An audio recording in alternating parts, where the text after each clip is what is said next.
Olá você, muito bom dia, está no ar a primeira edição do Mister Mengão, o seu telejornal com as notícias do mais querido do planeta. Atlético Mineiro marca no final do jogo, vence o Flamengo e vai à semifinal do Brasileiro Sub-17. Felipe Luiz é o primeiro técnico a completar um ano no Flamengo desde Jorge Jesus. Bloqueio na justiça deixa Leila Pereira dando chilique, atacando o Flamengo com proposta inusitada. Diretoria do Corinthians aprova a contratação do robozinho Michael. Essas e outras você confere agora. Fica comigo até o final, porque aqui tem muito mais Flamengo pra você. O elenco do Flamengo continua a sua preparação para o jogo contra o Cruzeiro na quinta-feira pela 26ª rodada do Campeonato Brasileiro e treinou ontem aqui no Ninho do Urubu e treina hoje novamente. Produção, coloca aí as imagens desse treino de ontem.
A boa notícia é que o chileno Pulgar, afastado desde o Mundial de Clubes por uma contusão, deu mais um passo na sua jornada de recuperação, treinando intensamente no campo do Ninho do Urubu nessa terça-feira. O volante chileno, que se recupera de uma fratura no pé, está em fase de recondicionamento físico e pode se tornar uma opção valiosa para o técnico Felipe Luiz já na próxima data FIFA, que vai acontecer entre os dias 6 e 14 de outubro. O Flamengo, por sua vez, já se prepara para enfrentar o Botafogo no dia 15 em mais um jogo do Campeonato Brasileiro. Num momento de pausa, o Pulgar, visivelmente focado, deixou uma mensagem otimista sobre o seu retorno. Aspas, falta muito pouco, fecha aspas. Apesar do seu empenho, o volante ainda realiza atividades de forma individualizada e uma vez que não foi liberado ainda para treinar com o restante do elenco, assim ele vai ser desfalque ainda no jogo contra o Cruzeiro, que vai acontecer amanhã aqui no Maracanã pelo Brasileiro. Embora o Flamengo conte aí com um número adequado de jogadores para aquela posição de volante, a volta do Pulgar é extremamente aguardada, porque a dupla titular formada por Jorginho e Saul tem se mostrado muito eficaz, mas os demais jogadores não têm conseguido conquistar a confiança da torcida rubro-negra. O De La Cruz, que tenta se recuperar de lesões, teve um desempenho abaixo do esperado contra o Corinthians, enquanto o Alan, apesar de melhorias recentes, não apresenta a mesma qualidade na saída de bola que o Pulgar tem. Com a sua habilidade em encontrar passes verticais, o Eric Pulgar pode ser o diferencial que o Flamengo está precisando.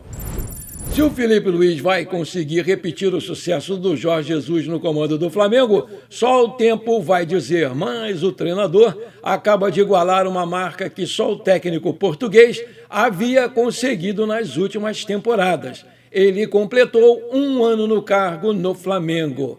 Efetivado no profissional no dia 30 de setembro de 2024, ao todo ele já conquistou 3 títulos, Carioca, Copa do Brasil e Supercopa. Em 70 jogos no comando do time, ele tem 46 vitórias, 17 empates e apenas 7 derrotas. um aproveitamento de 73,8%, curiosamente, o maior desde os 81,6% do Jorge Jesus. Desde a saída do português em julho de 2020, o Flamengo teve 9 treinadores nos últimos 5 anos, média de quase 2 por temporada.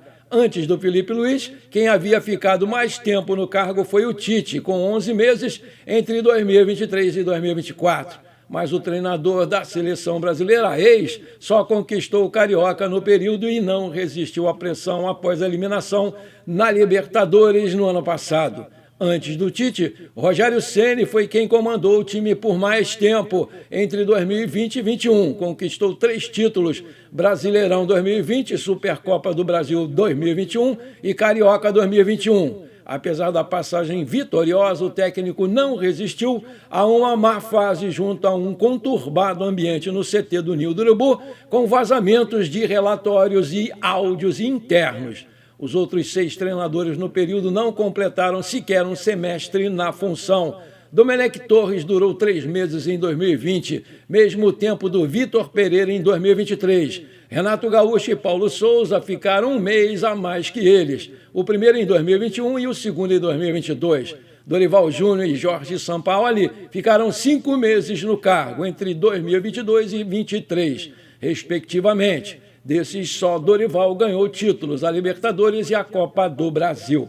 Líder do Campeonato Brasileiro e classificado para a semifinal da Libertadores, o Felipe Luiz está em alta no Flamengo e discute atualmente a renovação do seu contrato, que termina no final desse ano. Nas últimas semanas, ele escolheu o português Jorge Mendes, um dos empresários mais conhecidos do esporte mundial, para liderar a sua negociação. A primeira conversa com o clube foi considerada muito positiva. Parabéns pela marca, Felipe Luiz. Boa sorte para você, meu garoto.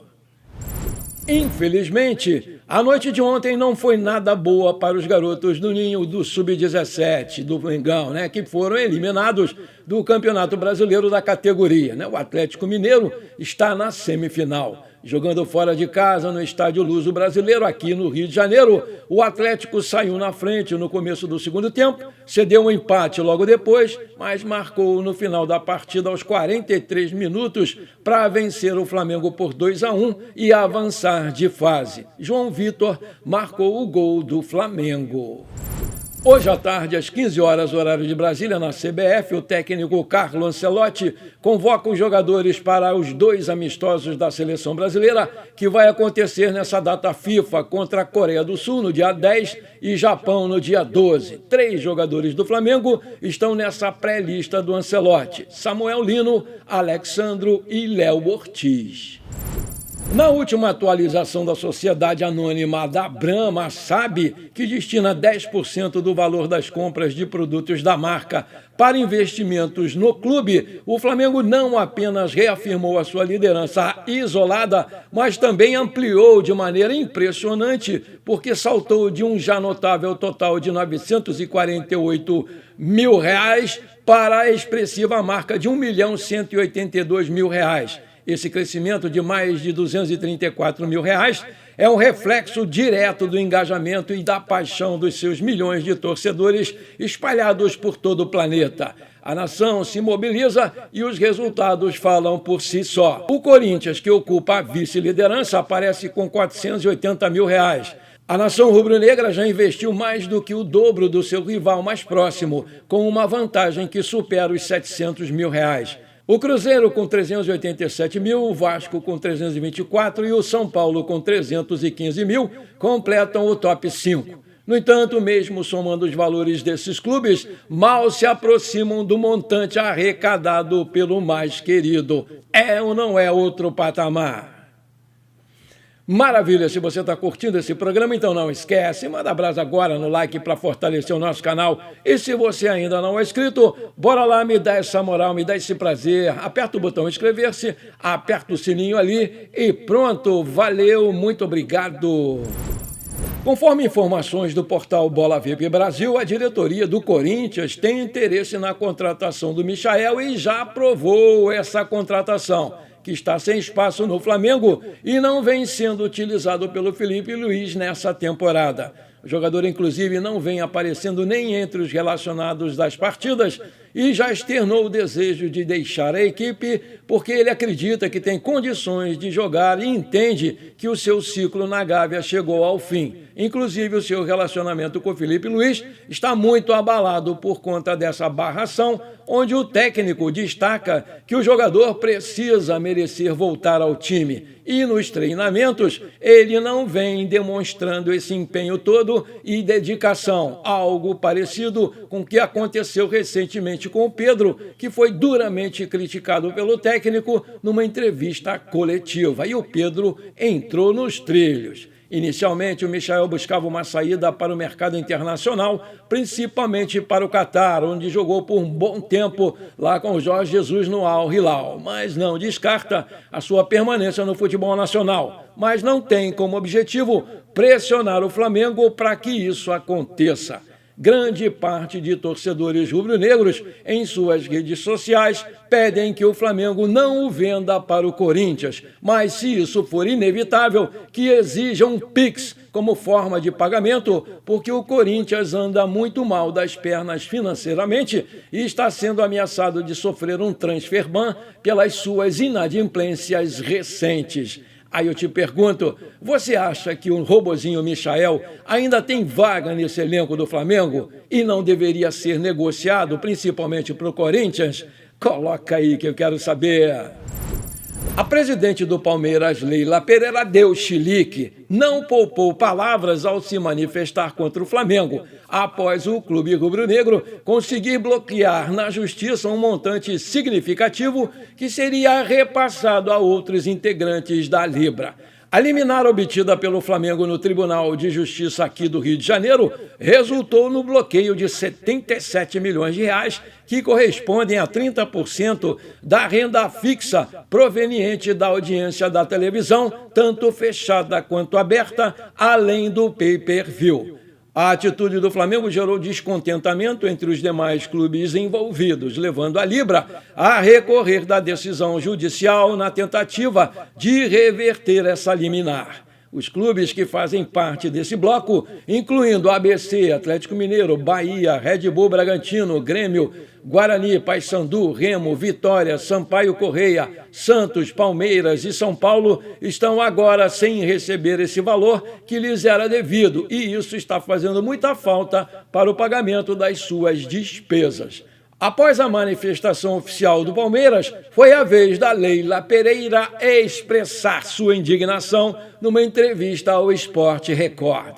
A mandatária alviverde sugeriu a criação de uma liga que excluísse o Flamengo, afirmando que o Flamengo deveria jogar sozinho. Ela enfatizou que nenhum clube é maior do que o futebol brasileiro e que tanto o Palmeiras quanto o Flamengo não jogam sozinhos. Acho que seria bonito nós formarmos uma nova liga, excluindo o Flamengo, e aí o Flamengo joga com ele mesmo. Eu quero ver eles terem essa audiência toda. Acho muito difícil gestores com essa mentalidade. Isso não engrandece em absolutamente nada o futebol brasileiro, disparou lá a Leila Pereira, evidenciando a sua insatisfação com a postura dos dirigentes rubro-negros.